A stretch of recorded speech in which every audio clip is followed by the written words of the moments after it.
जय श्री कृष्ण वंदे मातरम समस्ते कमेंट करुँचे जे जड़े भी वीडियो अपलोड कला बेलू से बर सत कथा कहू खराब कमेंट भाई खराब कमेंट कहीं कर आज आपण देखंतु उत्तराखंड बागेश्वर कहाँ जाइथिला अकस्मात बन्या अकस्मात फास्ट फ्लड अकस्मात भूस्खलन आपण देखंतु अकस्मात बन्या बागेश्वर उत्तराखंड 8 दिन 10 दिन है जलुला उत्तराखंड जंगल आज पर्यंत कहीं लिभे पार नुले से निया बर्तमान देखु किभली भाव प्रचंड बन्या उत्तराखंड रे गाड़ी मोटर रास्ता घाट सब किछि भसई नेउछि उत्तराखंड बागेश्वर कथा कहूँ आम आसंता काली ए न्यूज जाए अपडेट करदेवे देखीदेवे उत्तराखंड रे किभली भाव प्रचंड बन्या खरा दिनिया बन्या डेफिनेटली कहाँ जाइथिला से उत्तराखंड ना मध्य निया जाइथिला आपण देखंतु अनेक देश रे कहाँ जाइथिला food crisis health crisis financial crisis economic crisis definitely आपण देखंतु चीन सी टेम्परेचर बढ़ुची एवं सी वाटर मध्य बढ़ुची जलपतन बढ़ुची समुद्रर सेति पई चीन मध्य जानि साइलानी बड़ बड़ दीवार मध्य तैयारी करिबा आरंभ कर साइलानी आम भारत में ताहा भी है नहीं आपण देखंतु प्रचंड बन्या इकोनॉमिक क्राइसिस चीन ने देखंतु माने जेतेक टंका रखुना कहीं जे कोटी कोटी टंका रखुना कहीं आवश्यक ठारू अधिक टंका चीन ने खर्च करि पारिबे चीन सरकार मध्य कर दैछथि जानि करी सिचुएशन डिफिकल्ट हमा को लागुची आगु को देखंतु आपण माने लगातार भूकंप आसीबो इंटेंस भूकंप आ भारत में आपण मैंने देखु छोट छोट झटका आसूची आ बड़ भूकंप प्रस्तुत रहू उत्तर भारत अथच हिमालय रिजन हो पारे फिंगर पॉइंट तीव्रता 8 तीव्रतार अधिक भूकंप अनुभूत हो पारे वर्तमान रिसर्च कर सारे वर्तमान वैज्ञानिक माने ये तो मे रे लगातार भूकंप आसो आप देखु 18 तारिख एपटू 18 तारिख पर मे मास कंटिन्यू भूकंप आप देखा पाइबे भारत में 3.2 4.2 नचेत 6.2 नचेत 8 पॉइंट जापे छोट छोट झटकार बड़ झटका आसे ना आगुरी जो भूकंप होता ताइवान चीन जापान फ्रांस फिलीपाइंस इंडोनेशिया एवं इटाली एवं रूसिया एवं जापान तुर्की इराक ये सब अंचल भूकंप अनुभूत हो रिक्टर स्केल 4.5 नचेत 5.6 नचेत 7.2 नचेत 8.2 आपण माने लिखिक रखंतु लगातार भूकंप आसीबो मे मासरे परे कमेंट करिबे जे आपण कहि नथिले देखंतु कहाँ जाउची लगातार भारत रे छोट मोट भूकंप अनुभूत हेबो लगातार भूकंप आसीबो आपण माने लिखंतु मे मास 2024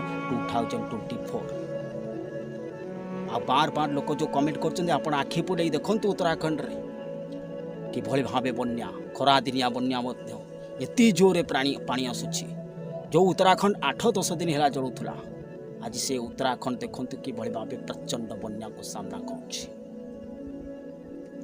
जो पासपोर्ट मारी कहू नथिले ना जे किछि हबने आपण देखंतु जो साइक्लोन कथा कह जायतिला ओडिसा रे साइक्लोन डेट दिया जाय नथा जे मे मासर साइक्लोन हेबो आपण देखंतु 17 कि 18 तारिख बेलू दक्षिण अंडमान सागर लो प्रेशर फर्मेशन हेबो बोली मध्य इसीएम कह आंचलिक भुवनेश्वर आंचलिक पाणीपाग मध्य कहले दुईटी सिस्टम फर्मेशन हेबो बा मजबूत सिस्टम किंतु ए वर्ष 2024 रे आपण डेफिनेटली मने रखंतु गोटे बात्या हेउ किबा महाबात्या आउ सामना करिवो मे मास तो छोट धारण हो बड़ धारण हो बात्या गोटे हेबो किंतु अक्टोबर नवेम्बर डिसेम्बर तीनोटी cyclone bay of Bengal formation हम ता भितर गोटे साइक्लोन हेबो सुपर साइक्लोन बा महाबात्या परिणत हेबो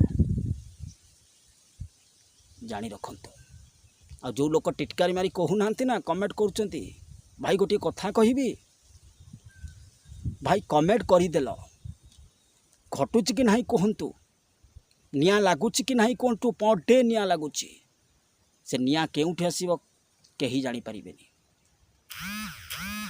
आपण देखंतु होउची कि नहीं कहतु कले फिरी फिरी इंद्रवृष्टि जे करिबो शस्य होउथिबो हानि वज्रघाते बहु प्राणी जे मरिबो एक कथा अन्यथा नहीं केते जोर रे मेघा आसुची झिपि झिपि झिपि झिपि वर्षा केउठी प्रचंड वर्षा केउठी नहीं आपण देखंतु मरुभूमि रे आगु को प्रबल वर्षा हेबो ଆପଣ ଜାଣି ରଖନ୍ତୁ। ଆଜି ଗୋଟେ ଭଲ କଥା କହିବା ପାଇଁ ଚାହୁଁଛୁ। ଯେ ପର୍ଯ୍ୟନ୍ତ ମଣିଷ ପୁରୁଣା ସ୍ଥିତିକୁ ନ ଫେରିଛି ସେ ପର୍ଯ୍ୟନ୍ତ ପ୍ରକୃତି ତାର କୋପ ଜାରି ରଖିବ। ଏ ତ ଆରମ୍ଭ। 24, 25, 26, 27 ଆପଣମାନେ ଲେଖି ରଖନ୍ତୁ। ପ୍ରଚଣ୍ଡ ହେବ। ବର୍ତ୍ତମାନ 24ରେ ଯାହା ହେଉଛି 25ରେ ତୀବ୍ରତା ଆହୁରି ବଢ଼ିବ, 26ରେ ଆହୁରି ବଢ଼ିବ, 27ରେ ଆହୁରି ବଢ଼ିବ, 28ରେ ପିକ୍ ଛୁଇଁବ, 28 ମସିହାରେ ପିକ୍ ଛୁଇଁବ ଏବଂ ଜୁନ୍, ଜୁଲାଇ, ଅଗଷ୍ଟ ଆପଣମାନେ ଲେଖି ରଖନ୍ତୁ। ୱାର୍ ପ୍ରବଳ ବେଗରେ ହେବ ବା ପ୍ରବଳ ଯୁଦ୍ଧ ହେବ, ଭୟଙ୍କର ଯୁଦ୍ଧର ପରିଣତ ହେବ, ଚାରିଆଡ଼େ ବିସ୍ଫୋରକ ସ୍ଥିତି ହେବ। ଆପଣମାନେ ଜାରି ରଖନ୍ତୁ। ରୁଷ ଆହୁରି 2ଟା ୱାର୍ ଫ୍ରଣ୍ଟ ମଧ୍ୟ ଖୋଲିବ। ଧୀରେ ଧୀରେ ସବୁ ୱାର୍ ଫ୍ରଣ୍ଟ କରିବ ଆଉ ସବୁ ସେ ନିଆଁ ଘାସ ଆଡ଼କୁ ଯିବେ। ଗୋଟିଏ ପରେ ଦେଶ, ଗୋଟିଏ ପରେ ଗୋଟିଏ ଦେଶ ୱାର୍ ଫ୍ରଣ୍ଟ ଖୋଲିବ। ଆପଣମାନେ ଲେଖିକି ରଖନ୍ତୁ। ଆଜି ଗୋଟେ ଭଲ କଥା ଆଜି ଆପଣମାନଙ୍କ ପାଖରେ ରଖିବା ପାଇଁ ଚେଷ୍ଟା କରୁଛୁ। ପୁରାଣ ଯୁଗକୁ ମଣିଷ କେମିତି ନ ଫେରିବ ଜଣାପଡ଼ିବ। ଆପଣମାନେ ଦେଖନ୍ତୁ, ଗୋଟିଏ ଝିଅ ଥିଲା, ମନେ ରଖନ୍ତୁ ଧ୍ୟାନ ସେ ଏ ଭିଡ଼ିଓକୁ ମଧ୍ୟ ସେୟାର। ଗୋଟିଏ ଛୋଟ ଝିଅ ଥିଲା, ସେ ଧୀରେ ଧୀରେ ବଢ଼ିବାକୁ ଆରମ୍ଭ କଲା। ମା' ବାପା ମାନେ ପଇସା ଖର୍ଚ୍ଚ କରି ମଧ୍ୟ ପାଠ ପଢ଼େଇଲେ। ପାଠ ମଧ୍ୟ ସେ ଝିଅଟି ପଢ଼ିଲା, ଭଲ ନମ୍ବର ମଧ୍ୟ ରଖିଲା। ଯେତେବେଳେ ସେ ଝିଅଟି ବଢ଼ି କଲେଜରେ ଆଡ଼ମିସନ୍ କଲା, କଲେଜରେ ବି ଭଲ ମାର୍କ ରଖିଲା। ହେଲେ ମାର୍କ ରଖିସାରିଲା, ଯେତେବେଳେ ପାଠ ପଢ଼ିଲା, ଯେତେବେଳେ ଚାକିରି ମିଳିଲାନି, ଘରେ ବସିଲା। କିନ୍ତୁ କିଛି ମାସ ଗଲା ପରେ ପୁଣି ଚାକିରି ମଧ୍ୟ ମିଳିଲା ଆଉ ଚାକିରି ମଧ୍ୟ ସେ ଝିଅଟି କଲା। ଦିନେ ମା ବ୍ୟସ୍ତତା ଭିତରେ କହିଲା, ମାରେ ମୋ ଘରେ ଭାଗବତ ଅଛି, ହେଲେ ଭାଗବତରୁ 10ମ ସ୍କନ୍ଦ ଭାଗବତ ଚାଲିଛି। ଗୋଟେ କାମ କରିବୁ, ସେଥିରୁ ଗୋଟିଏ ଅଧ୍ୟାୟ ତୁ ଭାଗବତଟେ ପଢ଼ିବୁ, କାହିଁକିନା ମୁଁ ଟିକେ ବ୍ୟସ୍ତ ଭିତରେ ରହୁଛି, ଭାଗବତ ପଢ଼ିପାରୁନାହିଁ। ଧ୍ୟାନ ସେ ମନେ ରଖିବେ। ଝିଅ ଭଲ ପାଠ ପଢ଼ିଛି, କିନ୍ତୁ ମା'କୁ କ'ଣ କହିଲା ସେ ପିଲାଟି ଜାଣିଛ? ଝିଅ ପିଲାଟି, ମା ସେଗୁଡ଼ା ଆମ ଦ୍ୱାରା ହେବନି, ଆମେ ସେ ଭାଗବତ ପଢ଼ିପାରିବୁ ନାହିଁ, କାରଣ ଆମେ କେଉଁଠି ଯାଇ ପହଞ୍ଚିଲୁଣି। ହେଲେ ସେ ପୁରାଣ ଯୁଗ କଥାକୁ କିଏ ପଚାରୁଛି? ଆମେ ସେ ଭାଗବତ ଆମ ଦ୍ୱାରା ହେବ ନାହିଁ। ସେଠୁ ମା ଜଣକ କହିଲା, ବାରେ ଝିଅ ବା, ମୁଁ ତୋତେ ପାଠ ପଢ଼େଇଥିଲି, ହେଲେ ଯେଉଁଟା ତୋର ଦରକାର, ଯେଉଁଟା ଆଜି ଅଛି ଆସନ୍ତା କାଲି ରହିଥିବ, ସେଟା ତୋର ପସନ୍ଦ ହେଉନି। ଅଥଚ ହ୍ୱାଟ୍ସଆପ୍, ଇନଷ୍ଟାଗ୍ରାମରେ ରିଲ୍ ଆଉ ହ୍ୱାଟ୍ସଆପ୍, ଇନଷ୍ଟାଗ୍ରାମରେ ହାଏ ହାଲୋ କହିବାକୁ ତୋତେ ଭଲ ଲାଗୁଛି। ଏଇ ହେଉଛି ବିଚିତ୍ର ଦୁନିଆ। ଆପଣମାନେ ମନେ ରଖନ୍ତୁ, ଏ ବଜାରରେ ଯଦି ଆପଣଙ୍କ ଗାଁକୁ ଗୋଟେ ପରିବା ବାଲା ଯାଉଛି ନା,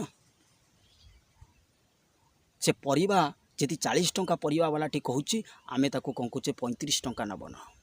ଯଦି ଗାଁରେ କ୍ଷୀରଟିଏ ବିକ୍ରି କରାହେଉଛି, କ୍ଷୀର ଯଦି 6 ଟଙ୍କା 7 ଟଙ୍କା ହେଉଛି, ଆପଣ କହୁଛନ୍ତି 5 ଟଙ୍କା ନେବ ନା। ଆଉ ଯଦି ପିଓର ବାର୍ ମଦ ଦୋକାନରେ ମଦ ହାଫ୍ 400 ଟଙ୍କା ହେଉଛି, କିନ୍ତୁ ତାକୁ ପିଇବା ପାଇଁ ଆମେ ପସନ୍ଦ କରୁଛେ, ପଇସା କଟାକଟିରେ ଯାହା କହିଲା ତାହା ଦେଇଦେଲେ। ଯେଉଁଟା ଦେହ ପାଇଁ ଉପକାର ଆମେ ତାକୁ ପସନ୍ଦ କରୁନାହାନ୍ତି, ଯେଉଁଟା ଦେହ ପାଇଁ ହାନିକାରକ ଆମେ ତାକୁ ପସନ୍ଦ କରୁଛନ୍ତି। ମୁଁ ପୂର୍ବରୁ କହିଛି, ଯେଉଁ ଦର୍ଶକ ରହୁଛନ୍ତି ସେ ଦର୍ଶକ ମୋର ରୁହନ୍ତୁ, କିନ୍ତୁ ଯେଉଁମାନେ ମଦୁଆ ଗଞ୍ଜଡ଼ ଏଗୁଡ଼ିକ ଟୋଟାଲ ରୁହନ୍ତୁ ନାହିଁ। ମୁଁ କହିଛି ଅନସବସ୍କ୍ରାଇବ୍ କରି ଚାଲିଯାଆନ୍ତୁ, ଯେଉଁମାନଙ୍କୁ ମୋ ଭିଡ଼ିଓ ଭଲ ଲାଗୁ ଦୟାକରି। ସେଇଠୁ ଆଉ ଗୋଟେ କଥା ମୁଁ ଆପଣମାନଙ୍କୁ କହୁଛି, ଏଠି ରାସ୍ତା ତିଆରି କରିବା ଲୋକ ଗୋଟେ, ଏଠି ରାସ୍ତା ଭାଙ୍ଗିବା ଲୋକ ଅନେକ। ମନ୍ଦିର ତିଆରି କରିବା ଲୋକ ଗୋଟେ, ମନ୍ଦିର ଭାଙ୍ଗିବା ବାଲା ଅନେକ। ଆପଣଙ୍କୁ ଖରାପ ରାସ୍ତାରେ ନେଇଯିବା ଲୋକ ଅନେକ ଅଛନ୍ତି, ଆପଣଙ୍କୁ ଭଲ ରାସ୍ତାକୁ ଆଣିବା ଲୋକ କେବଳ ଜଣିଏ ମିଳିବେ। ଧ୍ୟାନ ସେ ମନେ ରଖିବେ। ଆଉ ଏଠି ଆପଣମାନେ ଲେଖି ରଖନ୍ତୁ, ମେ ମାସରେ ଠୁ ଆରମ୍ଭ ହେବ। ଆପଣ ଦେଖିବେ ଦିନ ଦ୍ୱିପହରେ ଆପଣ ଦେଖିବେ ଚୋରି ଡକାୟତ ଲୁଟପାଟ ଏସବୁ କଣ୍ଟିନ୍ୟୁ ବଳବତ୍ତର ରହିବ। ଜାଗା ଜାଗା ନିଆଁ ଲାଗିବ। ଆପଣ ଲେଖି ରଖନ୍ତୁ, ଜାଗା ଆପଣ ଦେଖିବେ ଅନେକ ଜାଗାରେ ଭୂସ୍ଖଳନ, ଲ୍ୟାଣ୍ଡସ୍ଲାଇଡ୍ ହେବ। ଆଉ ଇଣ୍ଡିଆରେ ମଧ୍ୟ ଲଗାତାର ଭୂକମ୍ପ ଅନୁଭୂତ ହେବ ଆଉ ଇଣ୍ଟେନ୍ସ ଭୂକମ୍ପ, ଧୀରେ ଧୀରେ ଭୂକମ୍ପର ତୀବ୍ରତା ମଧ୍ୟ ବଢ଼ିବ। ଆପଣମାନେ ଜାଣି ରଖନ୍ତୁ। ଜୟ ଜଗନ୍ନାଥ, ଜୟ ଶ୍ରୀକୃଷ୍ଣ।